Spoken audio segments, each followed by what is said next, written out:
Bobi Wine ayitiddwa ensonga yiino General Muhoozi agambye mukulu Kyagulanyi nkwetaaga ate ye kusaidia Ezekiel wamu ne mwana muwala Esther nabo ebivudde kusaidia yaabwe n'ensonga lwaki Judy yayogedde byayogedde nazo sizireseyo n'amawulire amalala mangi gabeera ku Clarity Source 256. Yes, I want to wish a happy birthday to everybody that was born today. Nega mukwano, live your life a happy way. Nekujukiza gwe eyakategetako, don't forget to subscribe. Owomu n'okunyiga notification bell ebela Clarity Source 256 nendyoka nkutuusako ebibyennyini mukwano beweetaga okumanya. Kati yes katutandikirewo nga tugenze ku side ey'omukyala Teddy Bujjingo. Munaye omukyala ono ojjukira babadde nga mu kkooti. Omukyala n'atuuka ekisera n'agamba ono tata w'abaana bange yadde yasalawo to move on with life. Nze sigenda kukola ki kupushinga musango munnange twabadde tuli awo ng'omukyala oyo gwolaba mu kifaananyi bamugamba kati nnyabo ebyapa tobyagala ebyapa bireete. Yes, wali mukyala wa mwami naye kati byakola ki byaggwawo. Munnange omukyala ye yagambye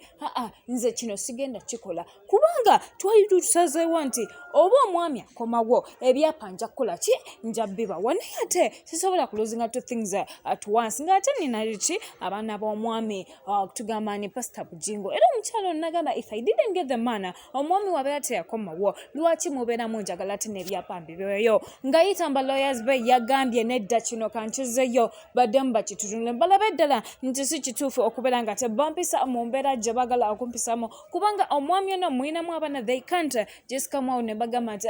n'ebyapa bituwe. Kino ye omukyala ye okusinziira ku nnyonnyola agamba si kituufu era ye tagenda kisupportinga through her lawyers bagendagenda maaso balabe engeri gye bayinza okukola ki okukikyusaamu okubeera nga ate munnaye ye afuna ki kyalowooza nti bwe bwenkanya naye nga byonna byonna ebinabeera bivudde ku sayidi eyo nze mbeera Clarity Source okubikuwa nja beerawo mbikutuuseko. Yes, eyo nayo tugenda vaja jjukira abaana bano Ezekiel and Esther bakoze ekyamaanyi ennyo ne batuuka wa eri mu Canada. Jjukira they won the Uganda Has Got Talent ne bafuna omukisa ensi nebategeera era nga Mukama yabaguliddewo munnaye ne bakola ki ne barikinga ne Canada nga bulaba Canada Has Got Talent. Abaana bano bayimbye akayimba nga buli judge tewali yakoze ka X. Nkubuulira abaana bano we are just grateful that we have these talents era nga mukwano wenna obali olina talent just believe in what? Just believe in yourself. Munnange twabadde tuli awo ne mami waabwe naye yabaddeyo yadde nga mu kaseera kano ye nga bw'omulaba yali yasalawo akole ki akyuse embeera era nga bw'oneno wennyini omu ku bantu baffe ali ye Canada we yasobodde okukola ki okumutuuka ku n'amugamba yes kituufu naye tubuulire what really happened bw'ati bwe yagambye. I decided to leave Uganda because I came out because of my sexuality. Being a gay woman in Uganda and married to a pastor, that's an abomination. She decided to go and make a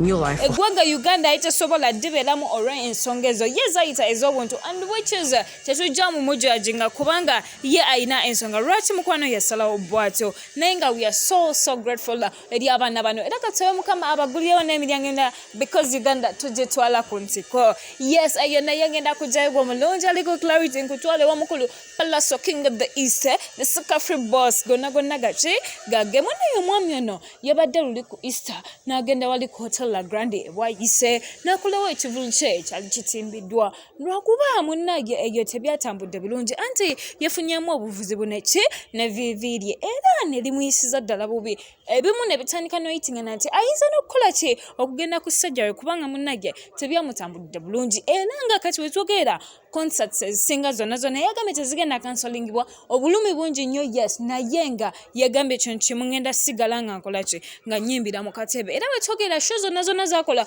omukulu ali mu katebe naye nga fedeseka prevers tukwagala ng'osobola okubukabuka n'ojjamu essaati obwana buline bugaba bubebi ne bugaba naye yoyo waffe you have to get better because mukwano mu music industry wotayogera ku Palaso ate obeera toyogedde. Yes, eyo nayo ngenda kujjawo nagamba ebeera Clarity Source toyina kuzatagana omukulu General Muhoozi Kaine Rugaba emikolo gituwuba birthday tuwuba ekitali waffe gwe tusobola kitegeera munenga 28 omwezi guno omukulu yatuwaddegira invitation mukwano nga bw'ogirabye eya Clarity naye yatuuse tetutuukira byanjwanjwa twayitiddwa munnaye naye nga mu bagambye abagenda oyitibwa n'omukulu Kyagulanyi bamuyise ne bamugamba tukwetaaga era nga munnaye omukulu Balamu yivuddeyo n'agamba omukulu Kyagulanyi bulijjo agamba takola tayimba mbu byakomera eri mukyalenga ensonga twaginafuyiza ku mukono guno era nga twasazebwa naye tukole tumuwa omukisa era nga mu bantu abagenda oyimba ku birthday ye General Muhoozi Rugaba mukwano ne Bobby Kyagulanyi waffe on National Unity Platform People Power Our Power y'omu ku bagenda oyimba era nga munnaye Balama omukulu ono yagambye omukulu naye yeetegeke weziwa ngoye agolole kubanga ffe ate munnaye tugenda kumuyita era nga kumwami omu yennyini Bobby Wine yaguddewo TikTok channel munnaye TikTok handle oliwadde bagenda maaso n'oginoonyako n'omufollowing ko byataddewo he's one of the most followed Ugandans kyokka yakajigulawo mu lunaku lumu naye nga following gy'alina nnene nnyo ne videos z'ateekayo likes nkugambye shares ziri waggulu nnyo mukwano ebera Clarity so 256 ate era n'ebinava ku mukolo njabberawo nze kennyini mbikutuuseko munnaye kuba nagambye gye tuli nnyo byonna tujja bikwa omukulu anajja oba tajja ebera Clarity 256 gwatannaba subscribing please do so see you then